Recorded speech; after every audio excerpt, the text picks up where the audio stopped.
Hello friends, welcome back to my YouTube channel. इसका नाम है सुमित सर 2.0 और मैं माफ़ी चाहता हूं कि अभी पिछले 4-5 दिनों से मैं वीडियो नहीं डाल पा रहा हूं। मैं किसी अपने एग्ज़ाम की प्रिपरेशन में व्यस्त था, बट अब कोई दिक्कत नहीं है। मैं आपके पास लेके आ चुका हूं, आपके पास SWD द्वारा जो 2023 के परीक्षा के लिए जो नया पाठ्यक्रम जो लॉन्च किया गया है, उस पाठ्यक्रम से संबंधित मैं आपको बेस्ट क्वेश्चंस लेके आ गया हूं। तो घबराने की कोई बात नहीं है। अब धमाकेदार प्रश्नों की सीरीज को शुरुआत करते हैं। और आज का ये मॉडल पेपर है सिर्फ 25 प्रश्न का GS1 करके, और इसकी श्रृंखला आती रहेंगी, तो आपको कंटिन्यू वीडियो देखनी है। तो चलिए बिना किसी रुकावट के वीडियो को स्टार्ट करते हैं। चलिए बढ़ते हैं अपनी पहले प्रश्न की तरफ। तो गाइस, पहला प्रश्न है, जैसे कि आप देख सकते हैं, अति संभावित प्रश्नों की श्रृंखला। जैसे कि आप देख सकते हैं, मार्कर ले रहे हैं हम लोग। अति संभावित प्रश्नों की श्रृंखला है आपकी, और ये जो आपका नया सिलेबस आया है उसी सिलेबस के अकॉर्डिंग ये मैंने बनाया है। प्रश्न जितने भी प्रश्न हैं वो सारे के सारे बहुत ही इंपॉर्टेंट प्रश्न हैं, आपको अच्छे से समझने हैं, अच्छे से देखने हैं। तो चलिए पहले प्रश्न की तरफ बढ़ते हैं कि निम्नलिखित में से किसको अभिलेखों में पितृहंता कहा गया है। पितृहंता का मतलब गाइस होता है पिता की हत्या करने वाला। तो आपका ऑप्शन है, क्या ऑप्शन 1 कालाशोक, क्या ऑप्शन 2 अशोक, क्या ऑप्शन 3 अजातशत्रु, और क्या औरंगजेब। देखिए, जो औरंगजेब था वो औरंगजेब ने भी एक तरीके से अपने पिता की हत्या ही की थी। कैसे करके कि उसको जो ताजमहल का आपका जो बाहरी जो गेट है वहाँ उसको बंद कर दिया था, उसके ऊपर जो जगह खाली है। लेकिन वो वैसी हत्या नहीं थी, ना ही उसको किसी ग्रंथ में प्रत्यंता कहा गया है। लेकिन जो ये अजातशत्रु आपका गाइस देखो, ऑप्शन नंबर 3 ये आपका एकदम सही ऑप्शन है। अजातशत्रु को बौद्ध धर्म के अंतर्गत पितृहंता कहा गया है, यानी कि अपने पिता की हत्या करने वाला। और इसी अजातशत्रु को जैन धर्म के अंदर पितृभक्त कहा गया है। यानी आप देख सकते हो कि दोनों में कितना अंतर है। तो गाइस, ये प्रश्न आपका था कि निम्नलिखित में से किसको अभिलेखों में पितृहंता कहा गया है। तो ये अजातशत्रु को आपको पितृहंता कहा गया है। और ये अजातशत्रु कौन थे? अजातशत्रु हर्यक वंश के जो संस्थापक थे बिंबिसार, ये उनके लड़के थे। और इनका जो शासनकाल है आप लिख लीजिए, 492 BC से 400 आपके 60 BC।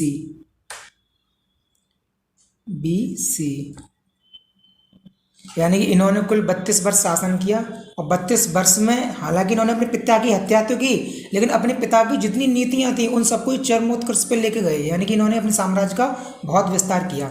तो ठीक है गाइस, इसके बारे में और कुछ बताने की जरूरत नहीं है। आपका ये जो ऑप्शन नंबर 4 है, औरंगजेब जो है वो मुगल जो सल्तनत का वो अंतिम वह बादशाह था जिसके पास में पावर थी। इसके बाद जितने भी बादशाह आए वो सारे उल्टे सीधे बादशाह आए।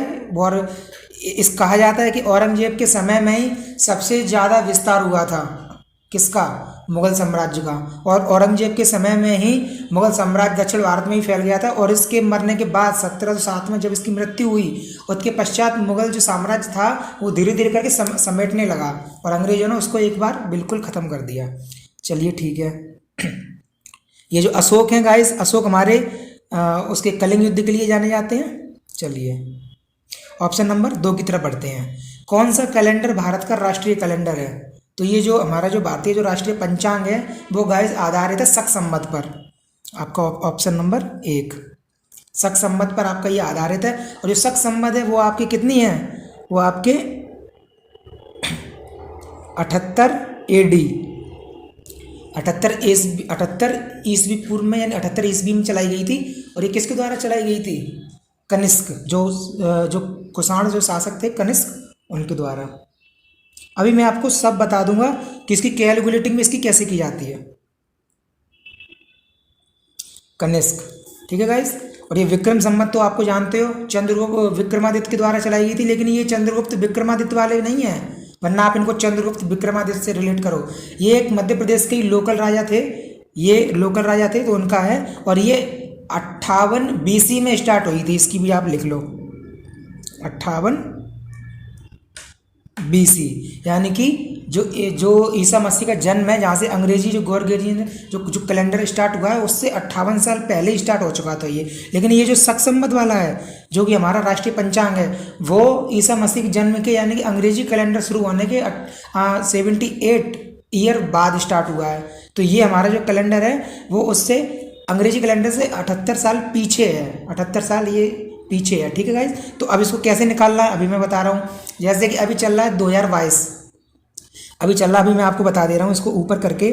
जैसे गाइज ये एक लाइन है, ये है आपका 2000, ये है आपका 2010 और ये है आपका 2022।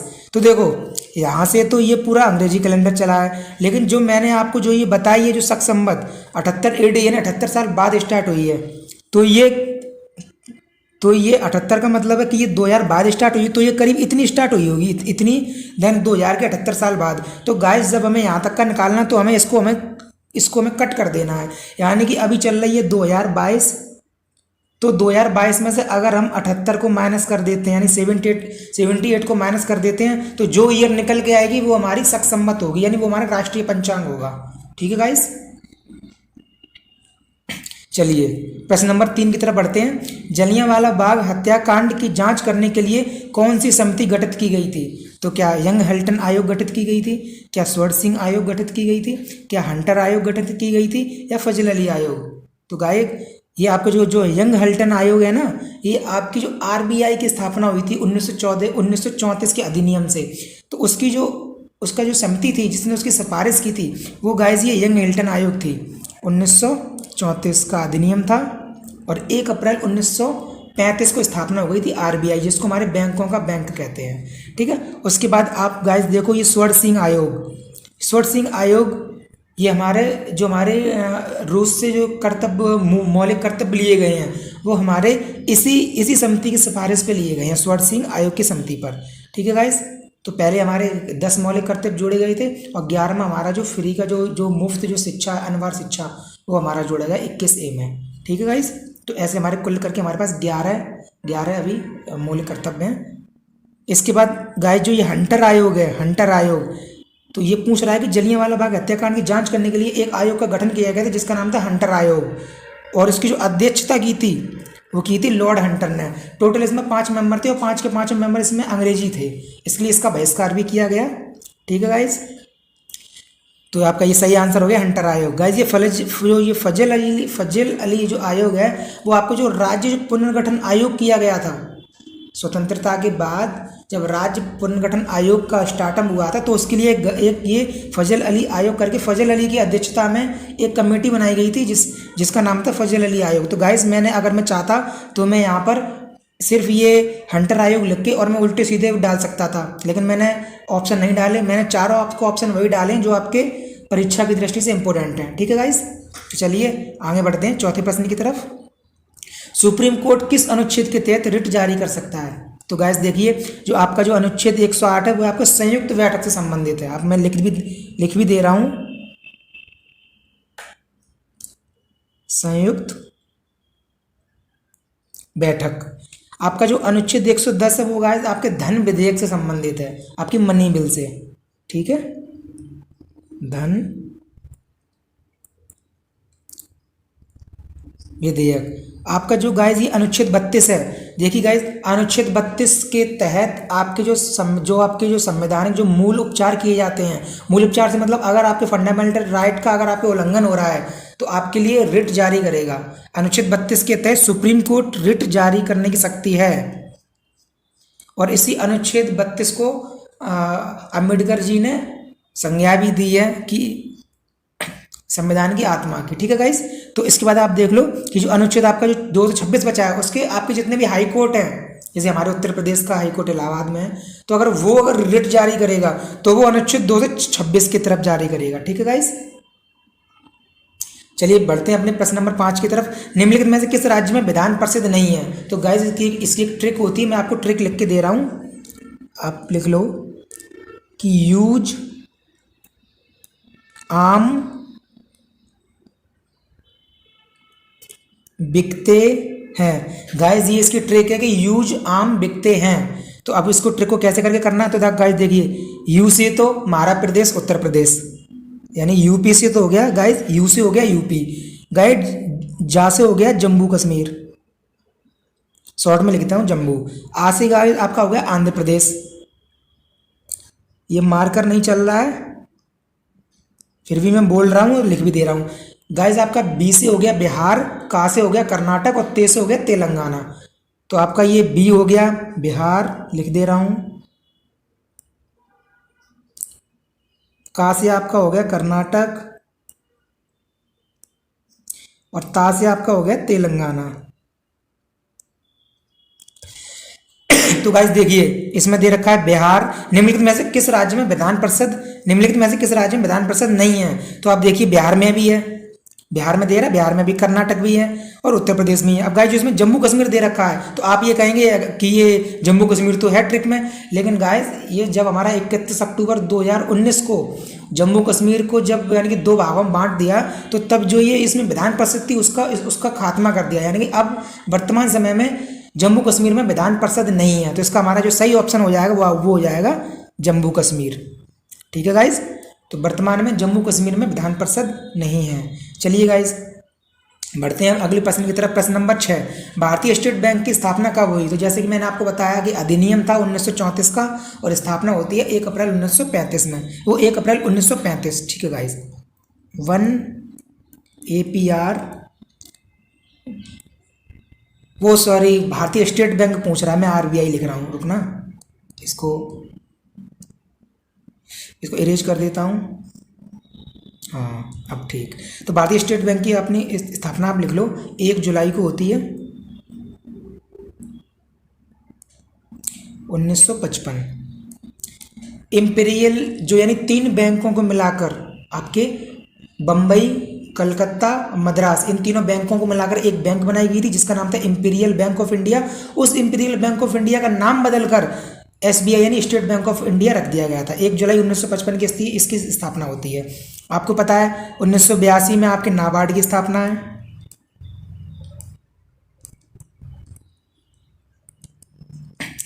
1955 में आपके हो गई ये स्टेट बैंक की स्थापना। 1935 में आपका हो गया RBI की स्थापना।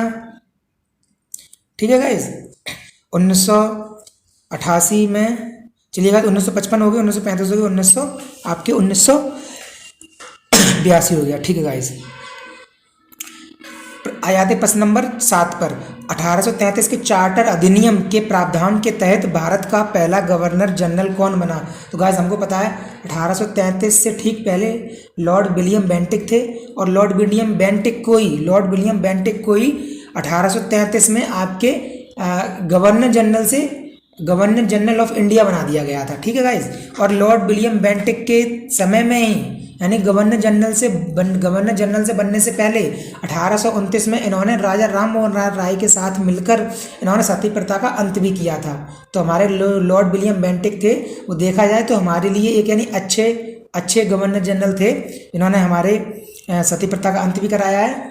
और आप देख सकते हैं कि पहला गवर्नर जनरल कौन बना, तो लॉर्ड विलियम बेंटिक। ठीक है गाइस, लॉर्ड कॉर्नवालिस आपके 1792 स्थायी बंदोबस्त, डलहौजी बेलीजे आपके हड़प संधि साख संधि के लिए जाने जाते हैं। ठीक है, अंतर्राष्ट्रीय मैन बुकर पुरस्कार 2022 से किसे सम्मानित किया गया? आपका प्रश्न नंबर आप 8 देखिए, अंतर्राष्ट्रीय मैन बुकर पुरस्कार 2022 से किसे सम्मानित किया गया है? तो गाइस देखो डेविड डायोब को 2021 में आपके सम्मानित किया गया था। ठीक है, और आपके 2022 में आपकी गीतांजलि सी को किया गया है। इनकी एक पुस्तक थी जिसका नाम था रेत की समाधि। इनका नाम था रेत की समाधि। उसी रेत की समाधि को एक अंग्रेजी लेखिका हैं जिनका नाम है रोजी डेकवेल। तो उन्होंने इनकी इसी रेत की समाधि नामक जो बुक है उसको अंग्रेजी में द टॉम ऑफ सैंड के नाम से किया है, ट्रांसलेट किया है। और फिर ट्रांसलेट करके तो उसी पुस्तक को मिला है। तो यानी कि रोजी डेकवेल और गीतांजलि श्री, इन दोनों लोगों को वो मिला है। तो ये जो गीतांजलि श्री हैं ये हमारे मैनपुरी जिले के ही मूल निवासी हैं। तो हमें भी गर्व की बात है ये बात। ठीक है गाइस, कौन सी कंपनी विश्व की पहली 3 ट्रिलियन कंपनी बन गई है? इसको थोड़ा छोटा कर देता हूँ। हाँ आप देख सकते हैं, कौन सी कंपनी विश्व की पहली $3 ट्रिलियन की कंपनी बन गई है गाइस। विश्व की एकमात्र ऐसी कंपनी है जिसने $3 ट्रिलियन का आंकड़ा छुआ है। तो गाइस वो आपकी कंपनी है एप्पल। अब वो आपकी कंपनी है एप्पल। और इसके अभी वो कौन है सीईओ, तो वो सीईओ है आपके टिम कुक।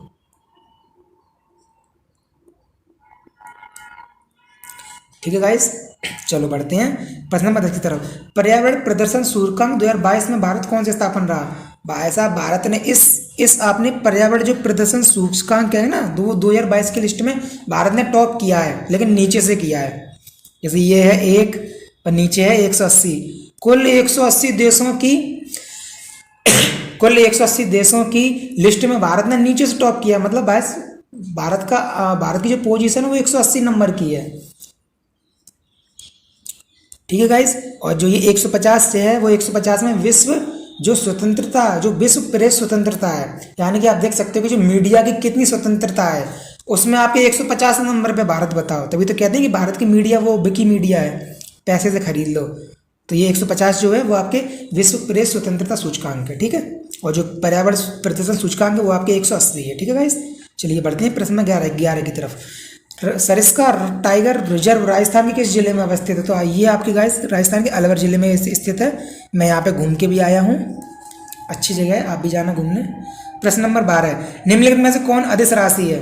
तो गाइस देखिए, अदिश और सदिश राशि में क्या अंतर होता है। गाइस देखिए, इसमें मैं जो भी प्रश्न 25 लेके आया हूँ आपके टोटल, आपके मैं ये नहीं कि मैं आपको जीएसई लेके आया हूँ, ये नहीं आपके फिजिक्स लेके आया हूँ या हिस्ट्री। गाइस इसमें आपके टोटल में प्रश्न लेके आया हूँ। जो नया जो सिलेबस SWD ने समाज कल्याण विभाग ने जो अभी नया सिलेबस जारी किया है 18 दिसंबर की परीक्षा के लिए, उस पूरे सिलेबस को देख कर ही मैंने ये प्रश्न बनाए हैं।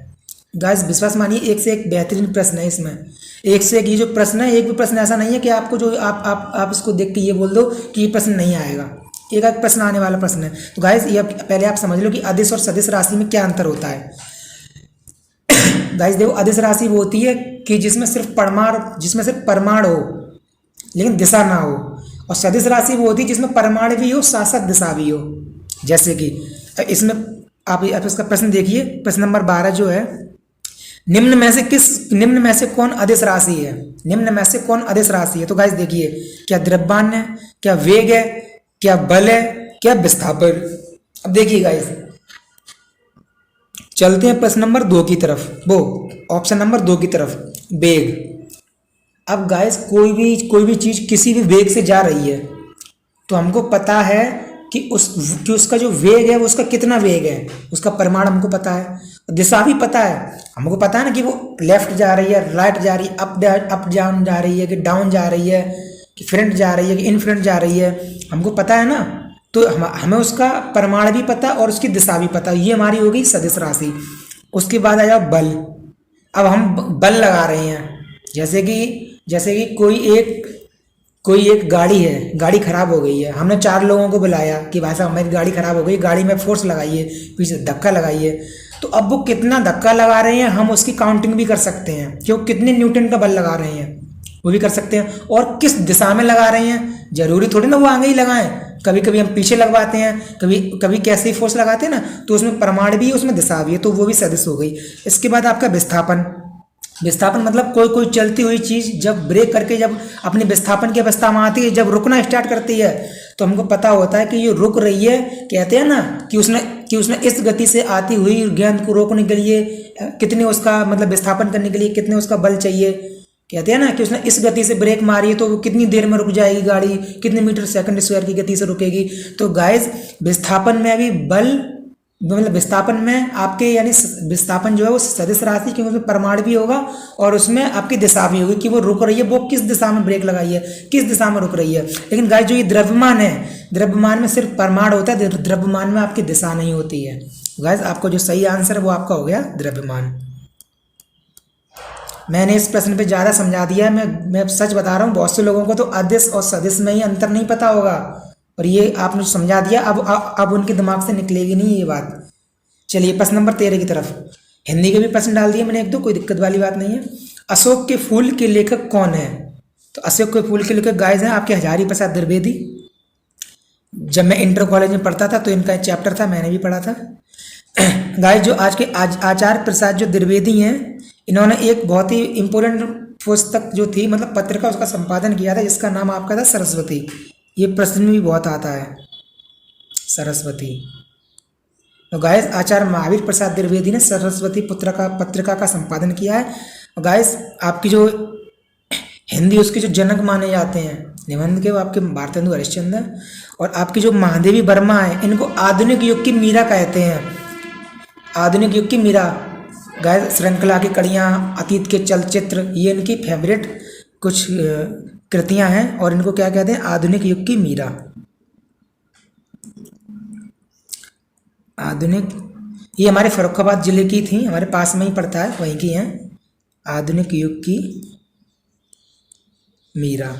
ठीक है गाइस, चलिए प्रश्न नंबर 14 की तरफ। निम्नलिखित में से क्या भारत और श्रीलंका को विभक्त करता है? तो गाइस आपका ऑप्शन है कच्छ की खाड़ी, आपके ऑप्शन है मैकमोहन रेखा, आपके ऑप्शन है खंबात की खाड़ी, आपके ऑप्शन है पाक जलौन। तो गाइस बहुत से प्रश्न, बहुत से लोग, बहुत से स्टूडेंट, बहुत से बच्चे जिनको इनके बारे में पता नहीं होता, तो वो सोचते हैं कि भारत और श्रीलंका को पाक जो स्टेट है वो कैसे करेगी अलग।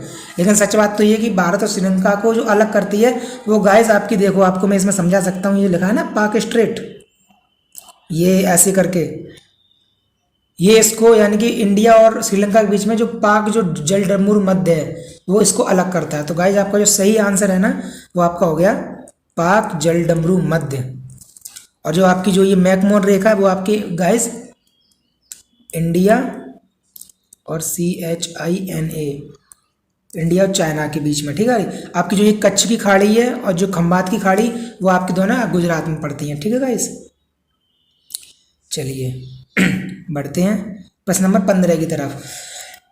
मोटे अनाज से संचालित भारत के पहले एथेनॉल संयंत्र का, यानी कि मोटे अनाज से संचालित भारत के पहले एथेनॉल संयंत्र का उद्घाटन कहाँ किया गया? तो गाइस आपके ये किया गया है बिहार के पूर्णिया जिले में, बिहार के पूर्णिया जिले में।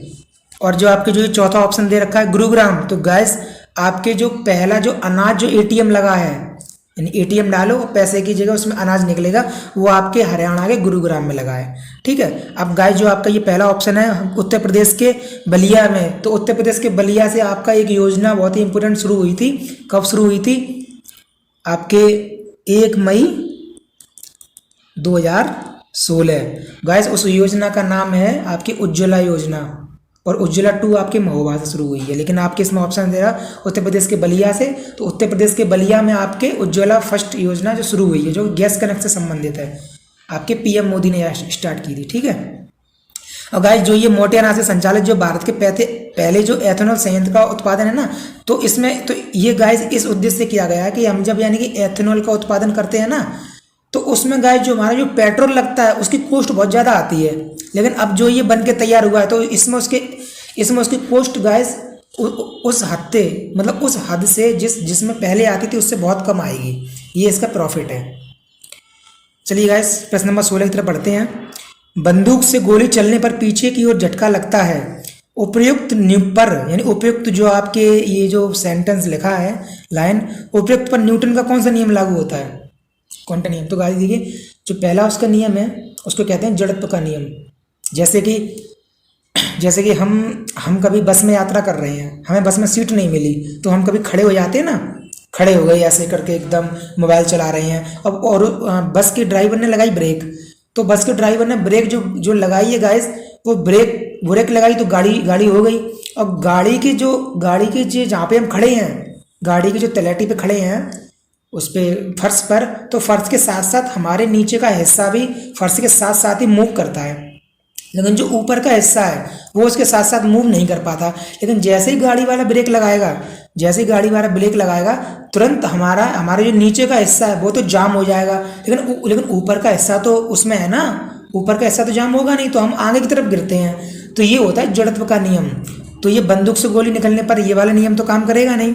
अब गाइस जो इसका जो तीसरा नियम होता है उसको बोलते हैं क्रिया प्रतिक्रिया का नियम। जैसे आपने देखा होगा, जैसे कोई किसी को आपने रियल जो गन चलाते हुए देखा होगा, तो गन का जो कॉटेज होता है उसमें बारूद बड़ा होता है। अब बारूद जैसे ही हम बारूद में उसमें आग जाती है तो वो दोनों तरफ वो करता है। तो आगे तो होता है बुलेट की वो आगे तो उसमें बुलेट लगी होती है, तो आगे फोर्स मारता है बारूद, तो आगे तो बुलेट की गोली चली जाती है। लेकिन जो पीछे फोर्स मारता है तो पीछे तो वो कोई होती नहीं है, तो पीछे जब वो बारूद फोर्स मारता है तो हमें उसका झटका लगता है। इसको कहते हैं क्रिया प्रतिक्रिया का नियम। जैसे कभी किसी को तुमने गन चलाते देखे तो जैसे ही वो गन चलाएगा ट्रिगर दबाएगा तो तुरंत झटका पीछे लगता है, देखा है ना। इसको बोलते हैं क्रिया प्रतिक्रिया का नियम। एक और तरीके से आपको मैं समझा दे रहा हूँ कि आप अगर साइकिल पे जा रहे हो बहुत जोर के, और आपने बराबर साइकिल पे आपका कोई दोस्त चल रहा है, आपने उसको लात मारी, तो आप ये मत समझना कि हमने उसको साइकिल पे लात मारी है तो वो गिरेगा। जितनी तेजी से वो नहीं गिरेगा उससे ज़्यादा तेजी से आप गिरोगे, क्योंकि आप जो लात मार रहे हो तो आप क्रिया कर रहे हो, तो उसकी प्रतिक्रिया का असर आप पे भी तो पड़ रहा है। तो इसको कहते हैं क्रिया प्रतिक्रिया का नियम। ठीक है गाइस, मैं आपको कुछ ज़्यादा तो नहीं समझा दे रहा हूँ, सही समझा रहा हूँ जो आपके अच्छे से समझ में आ जाएगा। ठीक है गाइस, हाँ, तो बंदूक से गोली चलने पर पीछे को झटका लगता है, ये मैंने आपको बता दिया, न्यूटन का तृतीय नियम, थर्ड लॉ ऑफ न्यूटन। इसको बोलते हैं क्रिया प्रतिक्रिया का नियम। चलिए गाइस, प्रश्न नंबर 17 की तरफ। निम्नलिखित में से कौन सा रोग जीवाणुओं द्वारा नहीं होता है? तो गाइस, जीवाणुओं से होने वाले रोग की भी एक ट्रिक है, वो आपको मैं बता दे रहा हूँ गाइस। जो ट्रिक है वो ट्रिक है पंडित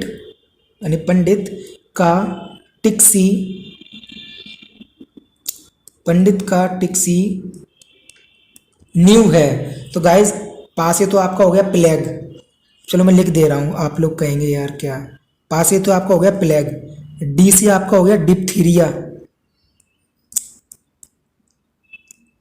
डी से आपका होगा डिप्थीरिया, टा से आपका हो गया टिटनेस, का से आपका हो गया काली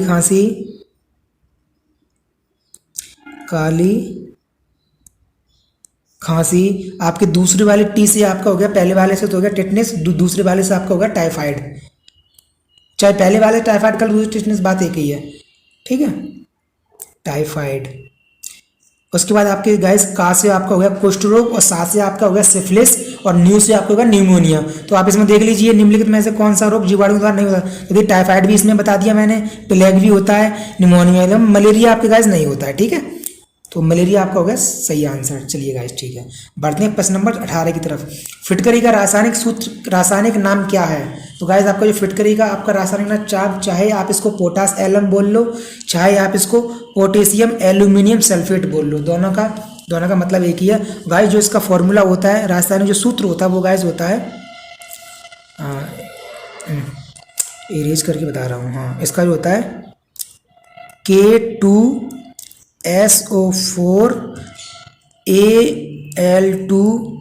Al2SO4 का होल थ्राइस और इनटू 24H2O यानी 24H2O गाइस। जब मैं 9th में पढ़ता था तो ये फॉर्मूला मुझे इतना लंबा लगता था, मैं सोचता था भूल ना जाऊँ कहीं। चलिए गाइस, प्रश्न नंबर 19, शुद्ध वर्तनी का चयन कीजिए। क्या ऑप्शन ए निर्विघ्न, नविघ्न, निर्वघ्न और निर्विघ्न? तो गाइस, इसका जो सही आंसर वो आपका ऑप्शन नंबर 4। निर्विघ्न का मतलब होता है निर्नेह, यानी कि नेह का मतलब हो जाता है नेगेटिव में, और विघ्न का मतलब बिना बाधा के, यानी कि बिना किसी बाधा के, यानी आपने अगर कोई भी काम आप बिना किसी बाधा के कर रहे हो, इसका मतलब है कि आपने वो काम निर्विघ्न कर लिया, क्या है ना। तो इसका मतलब होता है बिना बाधा के, बिना बाधा के। चलिए गाइस, प्रश्न नंबर 20 की तरफ। हिमालय की भारत में, प्रश्न जो है आप अच्छे से समझिए, हिमालय की भारत में सबसे ऊंची चोटी कौन सी है? हिमालय की बात कर रहा है, भारत की बात नहीं कर रहा अभी। तो हिमालय की तो गाइस है कंचनजंगा, आपके सिक्किम में आपके स्थित है, और इसकी ऊंचाई इसकी कितनी है? 8,586 मीटर, 8,586 मीटर। अब अगर यही पूछता कि भारत में सबसे ऊंची चोटी कौन सी है, या भारत की सबसे ऊंची चोटी कौन सी है, तो गाइस आप फिर ये आप कंचनजंगा नहीं लगाते, फिर आपकी हो जाता K2 गॉडविन एस्टीन, क्योंकि इसकी ऊंचाई कितनी है? इसकी आपकी ऊंचाई है 8,611 मीटर, और ये आपके भारत में, आपके उत्तर भारत में आपके काराकोरम जो श्रेणी है उसका भाग है। तो दोनों प्रश्न आप ध्यान से रखना। लड़के सोचते हैं कि भारत में पूछ रहा है सबसे ऊंची K2 गॉडविन एस्टीन लगा दो, लेकिन अगर पूछे कि हिमालय की, तो हिमालय की तो आपकी कंचनजंगा है, ठीक है गाइस। और भारत की पूछे तो आपकी गॉड वेस्टर्न है K2। चलिए गाइस, प्रश्न नंबर 21, बैंकों का बैंक कहा जाता है, जैसे मैंने आपको 5 मिनट पहले बताया कि बैंकों का बैंक गाइस कहा जाता है आपके RBI को। किसको? RBI को। रिजर्व बैंक ऑफ इंडिया 1934 का अधिनियम है, 1935 में आपकी स्थापना होती है, मुंबई में इसका मुख्यालय है। पहले इसका मुख्यालय जब ये बैंक की स्थापना हुई थी तो 35-36 में इसका मुख्यालय आपके था कलकत्ता, और फिर 37 में आपका इसका हमेशा के लिए कर दिया गया आपके उसमें मुंबई में, ठीक है। तो तब से अब तक इसका मुंबई में है, और ये बैंकों का बैंक इसको कहा जाता है, ठीक है। 1 अप्रैल 1935 में इसकी स्थापना होती है, और इसी बैंक को अधिकार है कि यही बैंक भारत में जितने भी rate, reverse repo rate, RR, reverse repo rate, आपके रेपो रेट, ये सब आपके यही निश्चित करती है, और मतलब इसी को आपके नोट छापने का अधिकार है, ठीक है गाइस, मतलब नोटों का मुद्रण करने का। चलिए गाइस बढ़ते हैं प्रश्न नंबर 22 की तरफ। 1 रुपए के नोट पर किसके हस्ताक्षर होते हैं? तो गाइस जितने भी मतलब बहुत से लोगों को नहीं पता होता तो वे सोचते हैं अरे कि हर किसी के नोट पर तो जो हमारे इंडिया के RBI की जो गवर्नर है उनके हस्ताक्षर होते हैं, तो 1 रुपए के नोट पे भी उनके होते होंगे, लेकिन गाइस ऐसी बात नहीं है। 1 रुपए के नोट पर आपके RBI के गवर्नर के नहीं, आपके जो वित्त जो सचिव होता है आपके, उसके हस्ताक्षर होते हैं, वित्त सचिव के। 1 रुपए से मोर देन 1 रुपी, 1 रुपये से ऊपर जितने भी नोट होते हैं, 2 का, 5 का, 10 का, 20 का, 50 का, 100 का, 200, 500, 2000, इन सब के आपके जो अभी वर्तमान में जो गवर्नर हैं, मतलब कहने का मतलब है 1 रुपये के नोट से ऊपर आपके जितने भी आपके नोट हैं उन सब पे मतलब वो नोट जब प्रिंट हुए होंगे उस समय तत्कालीन जो गवर्नर होगा उसके साइन होंगे। तो आपके वर्तमान में आपके गवर्नर कौन है RBI के? 25वें गवर्नर आपके कौन है? शक्तिकांत दास, 25वें गवर्नर। तो गाइस जब से वो गवर्नर बने हैं और उनके गवर्नर बनने के बाद RBI ने जितने भी नोट छापे होंगे सभी नोटों पर, 1 रुपये से ऊपर के सभी नोटों पर आपके शक्तिकांत दास जी के ही साइन होंगे, हस्ताक्षर, ठीक है गाइस। प्रश्न नंबर 23 की तरफ आप पढ़ो। भारत की सबसे बड़ी सहायक नदी कौन सी है? भारत की सबसे बड़ी सहायक नदी कौन सी है? तो गाइस भारत की सबसे बड़ी सहायक नदी आपको पता होना चाहिए, यमुना है। ये हर किसी को पता होता है, सहायक नदी आपकी यमुना है।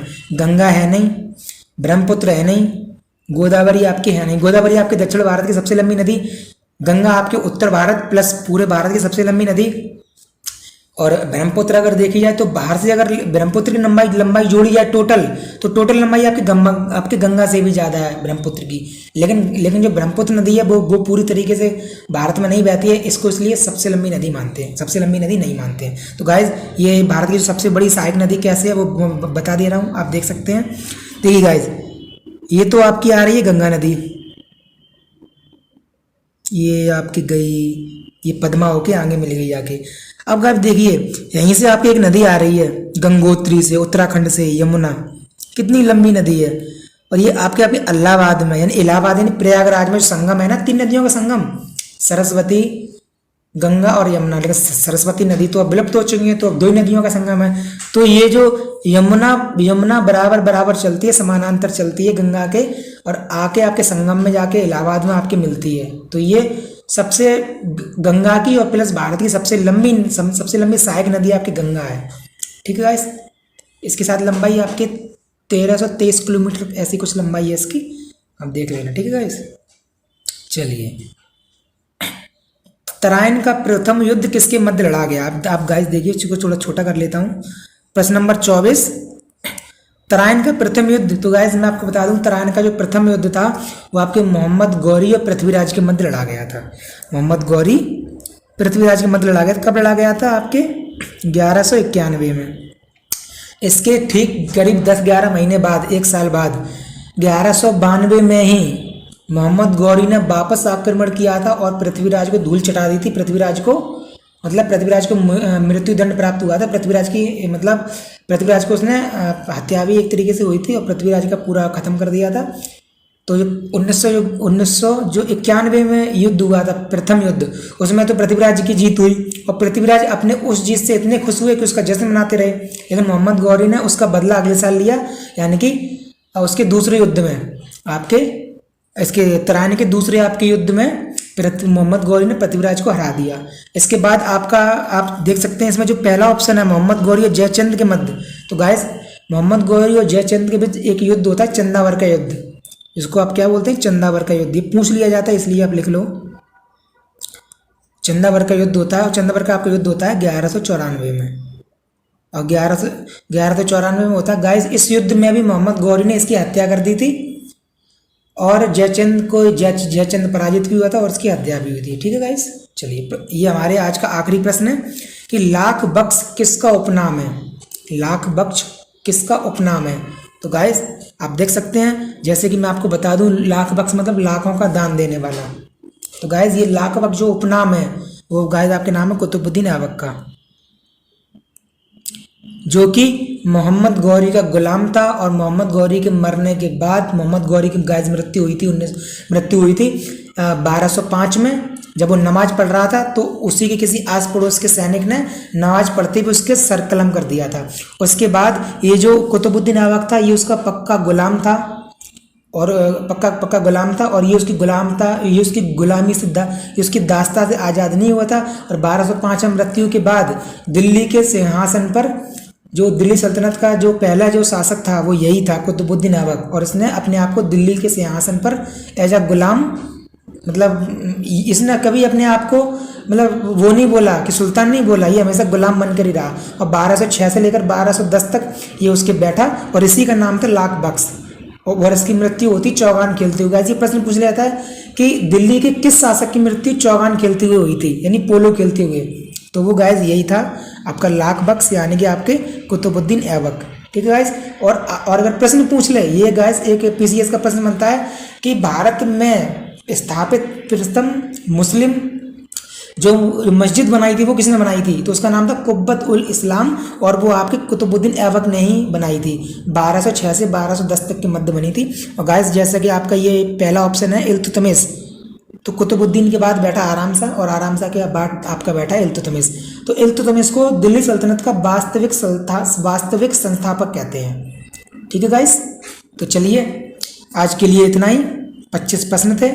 गाइस मैं आपको बताना चाहता हूँ कि अगर आपको ये SWD का फॉर्म भरने से संबंधित कोई प्रश्न आए, मतलब कोई आपको प्रॉब्लम आए, या आपको कोई भी इससे संबंधित आपका कोई भी आपकी क्वेरी हो, कोई भी आपकी दुविधा हो, कोई भी आपकी परेशानी प्रॉब्लम, कोई भी प्रश्न हो कि ये मैं फॉर्म कैसे भरूं, मैं फॉर्म ये कैसे भर सकता हूं, तो मैं अपने ये वीडियो भी अपलोड करने के बाद इसकी लिंक, टेलीग्राम का लिंक यहाँ पे मैं पिन कर दूंगा। आप मेरे टेलीग्राम पे आकर आपका जो भी प्रश्न हो कि इसकी तैयारी कैसे करें, इसका प्रीवियस ईयर का कट ऑफ कितना गया था, इससे संबंधित गाइस जो भी आपकी प्रश्न हो, आपको जो भी परेशानी आप मुझसे पूछ सकते हो। यानी कि कई लड़कियों ने मुझसे वहाँ पे आके पूछा है। गाइस आपका भी कोई भी प्रश्न हो इस फॉरम से संबंधित, इस जो से संबंध आप मुझसे पूछ सकते हो।